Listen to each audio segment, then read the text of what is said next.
बिहार के मुख्यमंत्री नीतीश कुमार काफी गंभीर और अपने अडिग फैसलों के लिए जाने जाते हैं। 2 दशकों से बिहार की सत्ता पर नीतीश कुमार का एक छत्र वर्चस्व रहा है। लगातार बिहार की सत्ता को संभालने का काम किया है और नीतीश कुमार में गंभीरता, शालीनता कूट कूट के भरी हुई है।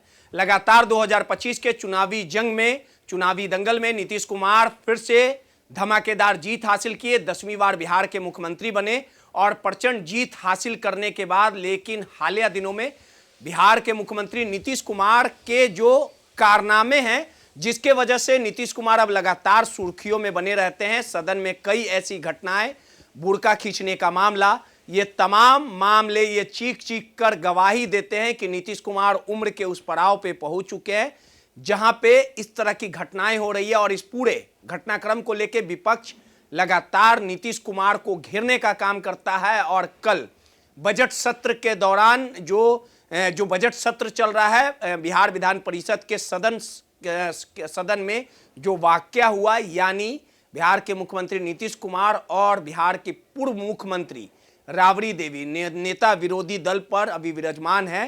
नीट प्रकरण मामले और दरभंगा प्रकरण में बच्ची के साथ जो घटना हुई, जिसको लेके नीतीश कुमार से सवाल पूछा जा रहा था, विपक्ष हमलावर था, नारेबाजी कर रहा था। और इस सदन में नीतीश कुमार ने राबड़ी देवी के साथ जो व्यवहार किया, जो शब्दों का चयन किया, जिसको लेके अब हाय तौबा मचा हुआ है। पिछले 2 दिनों से सदन की कार्रवाई पूरी तरह से हंगामेदार है और आज कहीं ना कहीं गाली गलौज से लेके तुम तराक तक ये मामला पहुंच चुका है। यह मामला लगातार तूल पकड़ते जा रहा है और इन तमाम मुद्दों पे बात करने के लिए हमारे साथ वरिष्ठ पत्रकार संतोष सर हैं। संतोष सर, जिस प्रकार से वाकया हुआ है और आपको भी पता है कि बिहार बजट सत्र चल रहा है, बिहार विधान परिषद के सदन के अंदर नेता विरोधी दल राबड़ी देवी और बिहार के मुख्यमंत्री नीतीश कुमार के बीच जो वाकया हुआ है, जिस प्रकार से नीतीश कुमार ने लड़की कह के राबड़ी देवी को संबोधित किया, तेजस्वी यादव ने भी दुख जाहिर किया और आज हालात देखिए कि अशोक चौधरी और सुनील सिंह में गाली गलौज तक की नौबत आ गई। देखिए पूरा वाक्य देखिए नीतीश कुमार की जो स्थिति है, अभी उम्र के इस पड़ाव पर पहुंच गए हैं कि उन्हें बोलना क्या है और करना क्या है वो समझ नहीं पाते हैं। और देखा जाए तो अभी पूरी सरकार जो है नौकरशाह चला रहे हैं, नौकरशाह के हाथ में सत्ता की चाबी है। और नीतीश कुमार की स्थिति देखते हुए आने वाले दिनों में सरकार को विचार करना होगा कि राजनीतिक में या संवैधानिक पदों पे, एक उम्र के बाद संवैधानिक पदों पर उसे ही बैठाया जाए जो उस उम्र से नीचे है। और रिटायरमेंट का एक राजनीति में भी मुख्यमंत्री, मंत्री, प्रधानमंत्री, राष्ट्रपति, इन लोगों के लिए भी एक उम्र सीमा निर्धारित होनी चाहिए। क्योंकि विधानसभा सदस्य के लिए या लोकसभा सदस्य के लिए, सभी के लिए एक उम्र सीमा निर्धारित होना चाहिए। क्योंकि जब नौकरी में किसी भी व्यक्ति को सरकार मानती है कि काम करने की उम्र सीमा 60 ही वर्ष है, 60 वर्ष के बाद अगर लोगों को रिटायर किया जाता है, तो राजनीति में भी या न्यायपालिका में हर जगह 60 के बाद रिटायरमेंट है, तो राजनीति में 10 साल बाद 70 के बाद रिटायरमेंट दिया जाना चाहिए।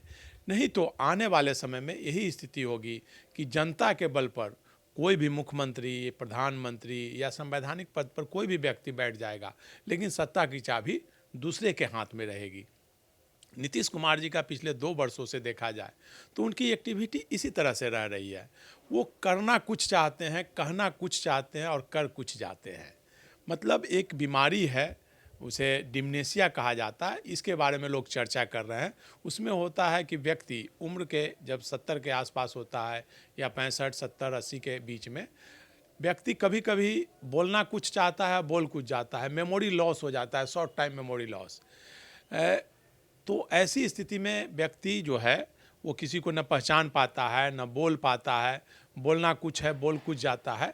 तो वही स्थिति लगता है कि मुख्यमंत्री नीतीश कुमार जी के साथ हो गई है। आप देख रहे होंगे पिछले 2 वर्षों में उनकी एक्टिविटी कैसी है। अब उनके पीछे पहरा लगा दिया गया, उनसे कोई मिल नहीं सकता है। अब वो कहीं जाते हैं तो उसकी कार्यक्रम का कवरेज बंद कर दिया गया है, रिकॉर्डिंग कोई नहीं कर सकता है, ताकि मुख्यमंत्री कुछ बोल ना दें। अब ऐतिहासिक घटना कल विधानसभा में हुई, पहली बार मुख्यमंत्री का माइक बंद कर दिया गया। मुझे लगता है कि आज़ादी के बाद से आज तक किसी भी सदन में मुख्यमंत्री या प्रधानमंत्री, जो कि सदन के सर्वोच्च पद, अध्यक्ष के बाद सर्वोच्च पद उसे ही माना जाता है, और उनकी ही माइक बंद कर दी जाए। अब कोई विधानसभा अध्यक्ष का माइक बंद कर दे, मुख्यमंत्री का माइक बंद कर दे, नेता प्रतिपक्ष का तो माइक बंद करने की बात हजम होती है कि भाई ऐसी बात बोलते हैं जिससे सरकार कटघरे में आ जाती है। तो इसलिए नेता प्रतिपक्ष, विरोधी दल के नेताओं की माइक बंद होते रहती है, कभी कभी सत्ता पक्ष के लोगों की भी माइक बंद हो जाती है जब वो बागी स्वर में होते हैं तो। लेकिन मुख्यमंत्री का माइक बंद किया जाना यह दर्शाता है कि कहीं ना कहीं मतलब मुख्यमंत्री अब अस्वस्थ हैं, उम्र के इस पड़ाव पर पहुंच गए हैं कि उन्हें अब राजनीति से संन्यास लेना चाहिए और राजनीति की विरासत दूसरे को सौंपनी चाहिए। पार्टी के किसी दूसरे नेता को मुख्यमंत्री बनाया जाना चाहिए। एनडीए के लोगों को विचार करना चाहिए, क्योंकि मुख्यमंत्री की इस एक्टिविटी से बिहार ही नहीं पूरे देश, पूरे दुनिया में बिहार की बदनामी हो रही है, बिहार की फजीहत होती है कि कोई मुख्यमंत्री इस तरह की बात कर सकता है। आप आज भले ही भाजपा के लोग मुख्यमंत्री नीतीश कुमार का पक्ष ले रहे हैं और आरजेडी के लोग खिलाफ बोल रहे हैं, लेकिन आज से 2 साल पहले चले जाइए, मतलब लोकसभा चुनाव से पहले की बात है, तो उस समय मुख्यमंत्री ने विधानसभा में महिलाओं के लिए जो बात कही थी, तो उस समय आरजेडी के लोगों को बहुत अच्छा लगा था। आरजेडी के लोगों ने मुख्यमंत्री की बातों का समर्थन किया था। उस समय भारतीय जनता पार्टी के लोग खिलाफ किए थे। लेकिन इस पूरे घटनाक्रम में ये आज पहली दफा की घटना की हम जिक्र नहीं कर रहे, कल क्या हुआ और इसके पहले भी आपने नीतीश कुमार के वो तमाम घटनाओं को याद होगा। देखिए कल विधान परिषद में मतलब राबड़ी देवी वो सवाल उठा रही थी कि महिलाएं अब सुरक्षित नहीं है, बिहार में अपराध बहुत ज़्यादा बढ़ गया है, जंगल राज से भी बदतर स्थिति है, दरभंगा में 6 साल की बच्ची का रेप हो गया है, यहाँ नीट छात्रा का मामला की लिपापोती हो रही है, नेता लोग शामिल है। उसी में सरकार को विपक्षी दल के लोग घेरने का प्रयास कर रहे थे। उसी समय मुख्यमंत्री ने आपा खोया और राबड़ी देवी को बोलने लगे कि यह लड़की क्या बोलेगी, कुछ जानती है। इसका पति को जब पति के बाद इसको जेल गया तो इसको मुख्यमंत्री बना दिया गया, इस लड़की को, और कुछ किया है, जो कुछ किए हम 5 से पहले कुछ था। मुख्यमंत्री नीतीश जी का जो तकिया कलाम है वो शुरू हो गए और इसी बात को लेकर के सत्ता पक्ष और विपक्ष के बीच नोकझोंक हुई, कल भी हुई, आज भी हुई, और यही मामला तूर पकड़ता जा रहा है। इससे पहले जब नीतीश कुमार जी ने सबसे पहले जिसकी शुरुआत हुई थी, जब उस समय आरजेडी के साथ थे, सदन में सेक्स रेशियो पर बोलते बोलते नीतीश कुमार ने बात कर दी, ऐसी बात की जिसको लेकर के काफ़ी फजीहत हुई थी। उसके बाद मतलब एक कार्यक्रम में मतलब सिद्धार्थ जो उनके सेक्रेटरी थे, उनके सर पर गमला रख दिया, उस समय भी फजीहत हुई। बुर्का तक खींच दिया। एक मेडिकल छात्रा को नियुक्ति पत्र देते समय उनको बोले चेहरा खिंचाओ, सब लोग रोकते रह गया, उन्होंने बुर्का का मुंह हटा दिया, उस समय भी फजीहत हुई। एक और महिला को नियुक्ति पत्र देते समय उनको पकड़कर अपने तरफ खींच लिया और फोटो खिंचवाने के लिए। तो इस एक्टिविटी उस समय सम्राट चौधरी एक तरफ से हाथ पकड़ रहे हैं। तो ऐसी फिर राष्ट्रपिता महात्मा गांधी को श्रद्धांजलि देने के बाद जो राष्ट्रगान हो रहा था, उस समय भी वो इसी तरह के जनगण मन हो रहा था राष्ट्रगान, और वो दीपक प्रसाद से बात कर रहे हैं। इसके अलावा कई घटनाएं ऐसी है जो मुख्यमंत्री के अस्वस्थ होने का प्रमाण देता है। कल जो वाक्य हो उसके बाद आज भी उसी तरह की नौबत आई। आज निश्चित सरकार से अशोक चौधरी, मैंने कहा ना, सुनील सिंह कहा कि पॉकेटमार लफुआ की तरह व्यवहार कर रहा था बिहार सरकार का एक मंत्री। देखिए निश्चित तौर पर जहां सत्ता पक्ष है तो मुख्यमंत्री के पक्ष में तो सत्ता पक्ष के लोग आएंगे ही, मंत्री आएंगे ही, और विपक्ष में राबड़ी देवी है तो उनके पक्ष में तो विपक्ष के लोग आएंगे ही। तो सुनील सिंह राबड़ी देवी के पक्ष में अपना आए और इधर मुख्यमंत्री के तरफ से मुख्यमंत्री की जब आलोचना हो रही थी तो अशोक चौधरी आ गए और दोनों के बीच नोकझोंक हुआ और तू तड़ाक पे आ गया, गाली गलौज तक की नौबत आ गई। और ये सत्ता पक्ष निश्चित तौर पर शर्मसार करने वाली घटना है। सदन कम से कम सदन चर्चा का विषय है, सदन में गाली गलौज और अपशब्द शोभा नहीं देता है।